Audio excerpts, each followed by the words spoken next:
It started with a scream. Not from me, from my sister. "You're selfish," she spat, arms crossed, toddler on her hip, the other one wailing in the hallway.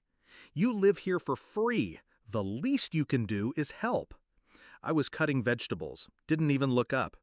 "I pay the mortgage, electricity, water, internet. You're the ones living here for free." She stormed off.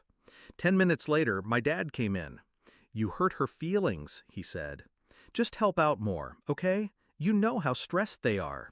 I nodded, but inside, I shut the door.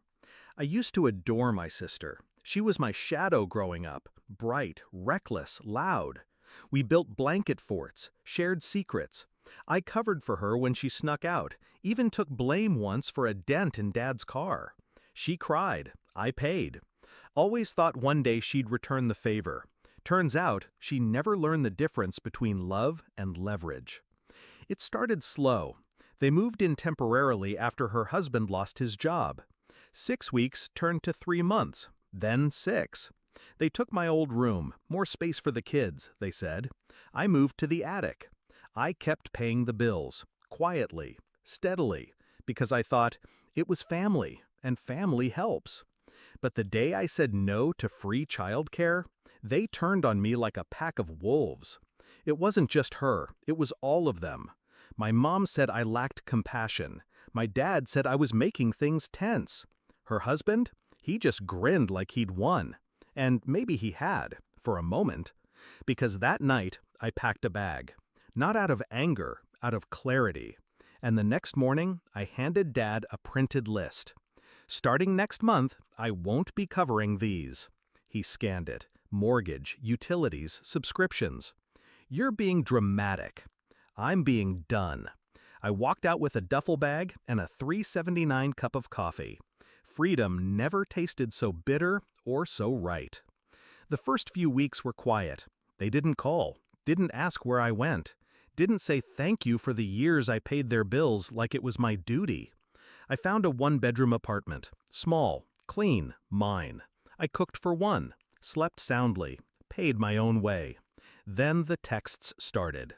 "Wi-Fi's not working. You forgot to pay?" "Mortgage is overdue. You sure you canceled it?"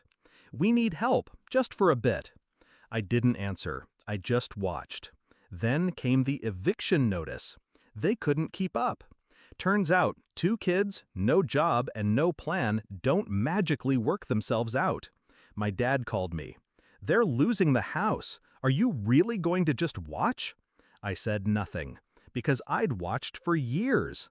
Watched them live off my paychecks, watched them twist guilt into currency, watched them label me family only when they needed something. Now, it was my turn. I did help though, just not the way they expected. I contacted the landlord, told him I'd been the silent payer for years. I gave him documentation, transfer receipts, statements, and I offered him a clean break. He could sell. A week later, the house went on the market.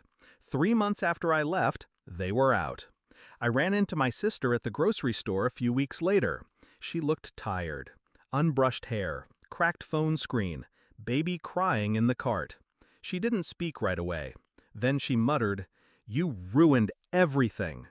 I took a deep breath, held her gaze. "No, I just stopped fixing what you kept breaking." My parents now rent a small condo across town. Her husband moved back in with his parents, and she couch surfs between friends. No more spa weekends, no more mimosas while I folded their laundry. Just reality. It was never revenge. It was release. Sometimes I still think about the attic, that tiny space, just me and the silence. I remember the ceiling fan clicking, my phone lighting up with their demands, my hands shaking while I drafted resignation emails, because I was working 2 jobs to support 4 people and 2 kids who didn't even know my name. Now, I sit on my balcony, alone, at peace, no guilt, no noise. They called me selfish, but selfish is giving people just enough rope to see what they do with it. Turns out, they hung themselves, and all I did was let go of the end.